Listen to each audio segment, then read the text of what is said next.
Welcome to the show. Today we're diving into some really intriguing territory about ancient power and religion, where a guy named Augustus literally redefined what it meant to be divine in Rome. Oh yeah, that's wild. So you're saying, Augustus basically made himself into a god? Exactly. Well, not exactly made himself overnight. It's more like he took over religious Right. traditions and molded them. He rebranded his role with this title, Augustus, which means the revered one, and that in turn rewrote the entire narrative of Roman state religion. So he wasn't just a military guy. He was setting up this whole ideological framework that tied rule to religious devotion. Yeah, absolutely. At its core, Roman religion was about pax deorum, that peace of the gods. The idea was that if you kept the gods happy with sacrifices, prayers, and festivals, they'd look after the state. And Augustus took that and said, "Look, I'm part of that system now. I too deserve divine honor." That's nuts. It's like he said, why not put me in the Yeah, pantheon? exactly. It's a totally radical merger of political authority and religious symbolism. Right. And get this. After Julius Caesar's assassination, the Senate deified him, which made Augustus, his adopted son, the Divi Filius, son of the divine. This, legitimized his claim to divine favor and let him build an entire cult around himself. So, in a sense, Augustus was the original master of branding. Like he was selling an idea of divine rulership, and everyone was buying it. Mm-hmm. Yeah. Think about it. Coins minted under his rule had messages like peace through victory and, son of the divine. They intentionally spread this message visually and culturally, making it a kind of state-sponsored religion. Wow. So it's not just political power, it's a whole, religious revolution, right? Absolutely, and it was everywhere. Every Roman city had some temple or altar, often dedicated to Roma et Augustus, merging the goddess of Rome and the living emperor into one unified symbol of state power. Mm-hmm. That's like blending national identity with a quasi-religious cult. A really powerful tool for control, wouldn't you say? Exactly. And the rituals were intense. Sacrifices on his birthday, incense offerings to his spirit, you name it. Cities went out of their way to showcase their loyalty by building grand temples and hosting extravagant festivals. It was all part of a grand political tapestry. Right, and that means refusal to participate wasn't seen just as personal belief, but as overt rebellion. Totally. And here's where it gets even more fascinating. Augustus tied his cult to the idea of cosmic order and Stoic philosophy.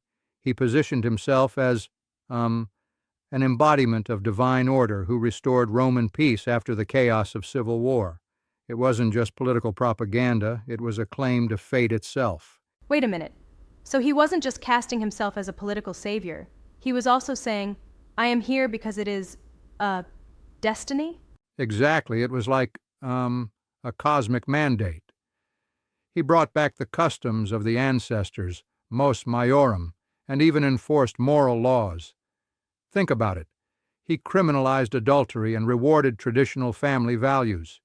It all painted him not only as a political leader, but as a moral and divine force. Mm-hmm. But here's where I get a bit skeptical. Wasn't this just a clever manipulation of existing traditions rather than a wholly new idea? I mean, he did hijack a bunch of earlier religious narratives. That's a fair critique. And yeah, he certainly appropriated older traditions from Roman customs as well as Eastern deities. But in doing so, he didn't create something entirely new.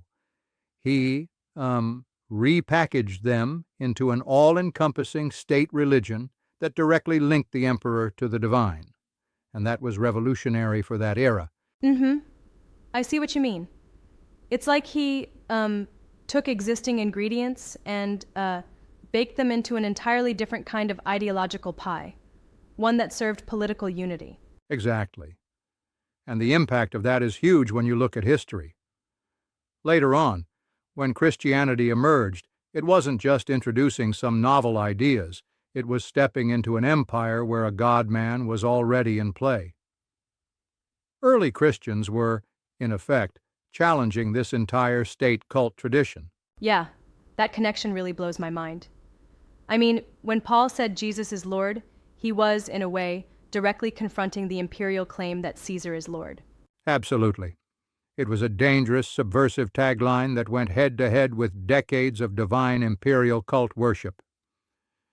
The messages in the Christian Gospels, like calling Jesus the Son of God, were almost echoing the same language that the Romans had appropriated for Augustus.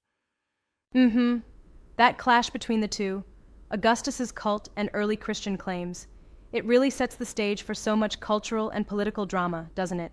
Yes, it does. The entire society was steeped in this idea that loyalty to the emperor equated to, religious piety and, ultimately, patriotism, and to reject that was to be seen as a political dissident. Yeah, that's a heavy burden to place on religious practice. It makes you wonder how much of ancient governance was more about controlling belief than just governing people. Exactly. And it's not just about control. It's about crafting a narrative. Augustus's state religion was, in essence, one of the first real examples of political branding, where sacred imagery and state power merged to create an almost unchallengeable divine authority. I read something similar that compared it to modern branding of political figures, like how leaders today sometimes project a kind of savior image. Right. It's like the blueprint for every regime that wraps power in sacred symbols, divine kings, national saviors, political messiahs. Augustus showed how to rule not just with force, but with a kind of, spiritual legitimacy. That's so compelling. It makes you think that the interplay of politics and religion is, timeless. Definitely. And it also explains why early Christianity, which appears wholly new today, was actually entering a battlefield already saturated with religious political narratives. They had to confront not only the traditional pagan deities but also the deified image of the emperor himself. So the resistance of early Christians in not lighting incense and all those rituals was both a religious stand and a political rebellion. Exactly. Their refusal to engage in the imperial liturgy was a direct threat to the political order. This was why, harsher measures like executions or exile were often meted out. It shows just how interwoven religion and politics were in ancient Rome. And it's fascinating to see how that interplay still resonates today in various forms, where political leaders use religious symbolism to, in a way, legitimize their power. Right. And while the context is vastly different now, the principles are eerily similar. Augustus's rebranding of divinity was not merely a historical quirk. It set a precedent, one that we can trace through history up to modern times. And it really challenges the conventional view that Christianity emerged out of, pagan chaos instead of a well-established system of divine rulership already, in full swing. Exactly. It's a twist that forces us to rethink our historical narratives. Instead of seeing Christianity as a sudden, isolated innovation, we see it as, a direct response to an already existing religious order that had, in many ways, prefigured its own gospel of good news. I'm with you there.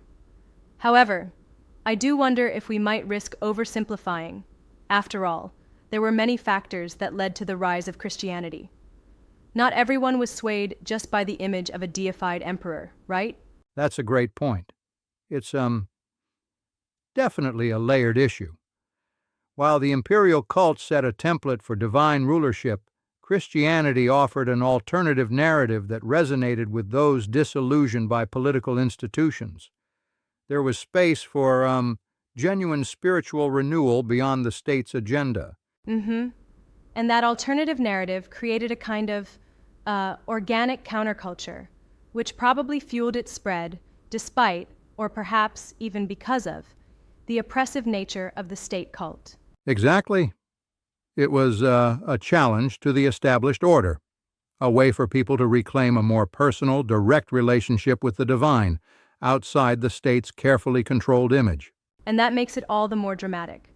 The clash of two worldviews, one steeped in centuries of tradition, and one daring to rewrite the rules once again. Absolutely. It's like watching a cosmic battle unfold where ancient power and emerging belief systems collide. Augustus's legacy wasn't just in his conquests, it was in how he permanently altered the way power could be intertwined with divinity. Mm-hmm. And that really sets the stage for how we understand political and religious authority to this day. It's incredible to think that one emperor's clever use of religious symbolism has echoed through millennia. Exactly right. Whether you see it as a masterful or even controversial manipulation of faith, Augustus's story urges us to always question what is the true source of power and how it gets wrapped in the language of the divine.